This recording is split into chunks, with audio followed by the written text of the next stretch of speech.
police va vous expliquer ce qui se passait ici. Vous pouvez constater que sur les lieux, vous avez des véhicules présentement. Les individus rapportaient les véhicules ici et pouvaient les démonter pièce par pièce. Un coup que les automobiles étaient défaits pièce par pièce, se présentait à la porte. Il y a un homme qui ramassait toutes les pièces. Et par la suite, la personne en tant que telle remettait des pièces d'armement pour pouvoir confectionner tout ce qui était armes à feu. On s'entend qu'il y avait plusieurs véhicules souvent ici dans le stationnement. Là, on comptait quasiment des dizaines de véhicules que les suspects apportaient. Les personnes pouvaient confectionner les armes à feu qui traînaient au sein de notre belle ville du Los Santos. On a constaté qu'il y avait beaucoup de criminalité avec des armes à feu dans notre ville. Et après un mois de travail, on a constaté que les échanges se faisaient ici. Et puis, on s'est arrangé pour vraiment terminer tout ce qui se passait au sein du garage. Et vous pensiez que c'était une équipe de combien qui faisait ça? On dit qu'il y avait plusieurs... on dit qu'il y avait plusieurs chiffres, comme on dit. Ça veut dire que les personnes qui étaient à l'intérieur s'enrôlaient de jour et nuit là, pour pouvoir avoir un grand roulement là, au sein de la ville. Parfait. Donc, combien? On m'a dit qu'il y avait une dizaine de personnes qui se côtoyaient, là, puis qu'un à l'autre, là, ils s'alternaient pour les chiffres. Vous êtes combien au sein du LSPD, Monsieur Lebon? Au sein du LSPD, présentement, on est une trentaine d'officiers.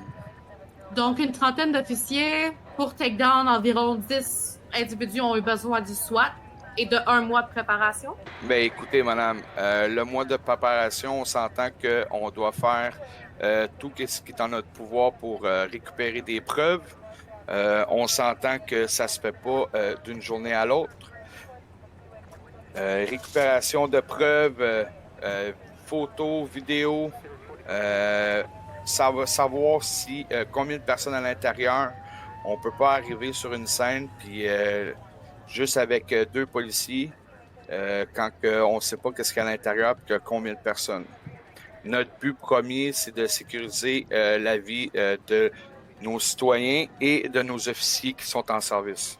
Oui, je comprends, mais vous enviez quand même le triple de personnel que de gens ici. Puis, vous n'étiez pas en mesure de répondre aux calls de tâches.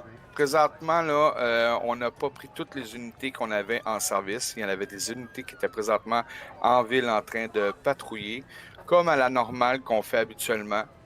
Nous n'avons pas tout pris nos unités.